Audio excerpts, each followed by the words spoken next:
Hey, Dan Miller here with NorCal Sports Network on a video about Pete Alonso of the New York Mets becoming a San Francisco Giant. That's right. We're going to do a video on Pete Alonso becoming a San Francisco Giant. Before we do, let us thank our sponsor, Chapman Law Group. Check them out in the description of this video. And if everybody would give this video a like and subscribe to the channel, we would greatly appreciate it. Thanks so much. All right, guys, I've done a video before on Pete Alonso, and I looked into him and I thought, well, I don't think he's the right fit for this ball club because he strikes out a lot, and so does the rest of the Giants lineup. But after further thinking about it, and with the Giants missing out on every first baseman that's been available, then missing out on Corbin Burns, it's like, what's the next move? Do you go after Anthony Santander? That would be okay too. But how about the polar bear? Polar bear. How about the polar bear at Oracle Park? And, did a little research, had a friend actually send me some information on him too. And Pete Alonso has a career .610 slugging percentage, a .910 OPS, 7 home runs, and 75 plate appearances. We'll get into that. Only 2 of his 34 homers last year would have not made it out of Oracle Park. And, with Bryce Eldridge coming up, he looks like the real thing, and it looks like the Giants are going to have a possible superstar on their hands. But until it happens, you never know. I mean, we've heard this story many, many times before with other minor league players of the Giants that never really made it, right? But Bryce Eldridge looks different. He's got an incredible swing, and he's young, and he's just seems very mature beyond his years. But, the Giants had Orlando Cepeda and Willie McCovey at one point in their lineup, and they found a place for McCovey to play left field while Cepeda was playing first base. They did that for a few years, and then they moved off of Cepeda. There's a way to get Pete Alonso here. And, Eldridge, he's just learning first base. He could also play a little outfield for a year or two. What happens if you sign Pete Alonso? We heard the Mets offered him 3 years, $90 million. He turned that down.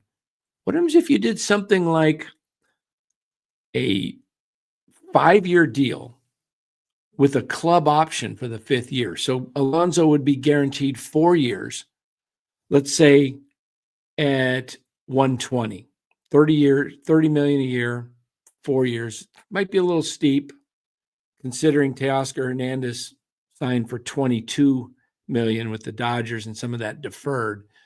But I don't know, 30 million might be a little steep for Alonso, but the Mets offered him that. Maybe you go 30, maybe you go 110 for 4 years with an option for a 5th year that brings it up to like 135, 140 for 5 years. I don't know. I'm just thinking out loud here, trying to be creative.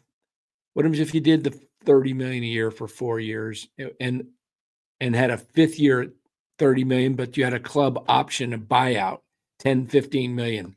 So you keep him for 4 years, and you buy him out for 10, 15 million. He gets 130, 135 for technically 4 years, which is well over 30 million a year. Or you could offer him a 2-year opt-out. I wouldn't give him an opt-out after 1 year, but maybe 2 years. See what happens. And if you get some production out of him for a couple years. But if you look at Pete's numbers, okay, let's just take a quick peek at Pete Alonso's numbers, and we'll take a look at by ballpark. Okay, if we look here, we see the plate appearances. Obviously, Citi Field, he's had the most at bats, plate appearances, 1746. The best parks he's hits in is Washington and Miami. If you look at him at Oracle Park, He's hit 250 batting average right there, Oracle Park. He's got 7 home runs in 75 plate appearances, which amounts to a home run for every 10.71 at bats. Now, if you compare that to Citi Field, where he's got 103 home runs in 146 plate appearances, that's a home run in every 16.95 plate appearances.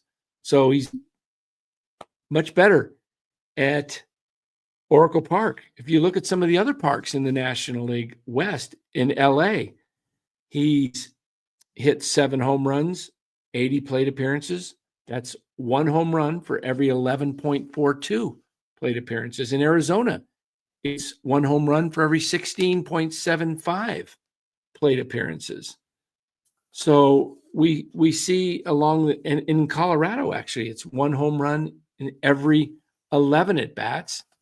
And in San Diego, he's had 63 plate appearances, and he has hit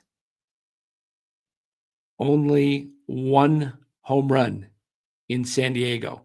So Oracle Park has been pretty friendly to Pete Alonso. If you look at some of the other parks, how about Philadelphia? He's hit only 1 home run in every 20.5 plate appearances. Cincinnati, another Cracker Jacks field that you can pound the ball out. Only 1 home run in every 14.2 plate appearances. So he's really done well at Oracle Park when you consider 1 home run every 10.71 plate appearances. Now he's really killing it in Washington. 1 home run in every 6.17 plate appearances, and in Miami, 1 every 7.6.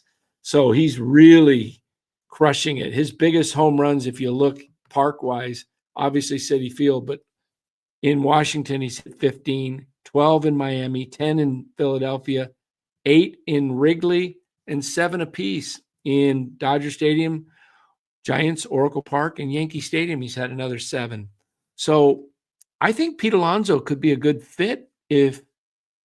Now, the one concern that you might look at with Pete Alonso, let me just scroll up to the top here, and I'm in his game splits. Let me go. Sorry about that, guys. Oh, you know what? I'm in his splits, and I got to get out of his platoon splits. Let me go to this number right here. This is the one concerning area, the OPS. He had in 2021, he had an 863 OPS, in 22, an 869, 23, 821, and then last year, 788. So that is dropping a little bit each year. But he still hit 34 homers last year, 46 in 23. And then, of course, he hit 53 in 2019, his rookie season, but that was a juice ball year. But he might be the first guy to hit 30 home runs. I think he would be since Barry Bonds in 2004. So it could be worth something. The Giants need to get some pop in that lineup, and they need to get some excitement at Oracle Park. So I've kind of rethought about it, and I thought maybe Pete Alonso might not be such a bad fit. And I don't think he has to block Bryce Eldridge. He could be DH if Bryce can't play out in left field. But I think you got to think about Bryce probably coming up maybe at some point in 25, but more likely he'll be ready to go opening day of 26 if you don't rush him. And then if you do have someone like Pete, just think about it. What happens if you had Pete and Bryce hitting back to back? How about that for some protection in the lineup for Bryce Eldridge?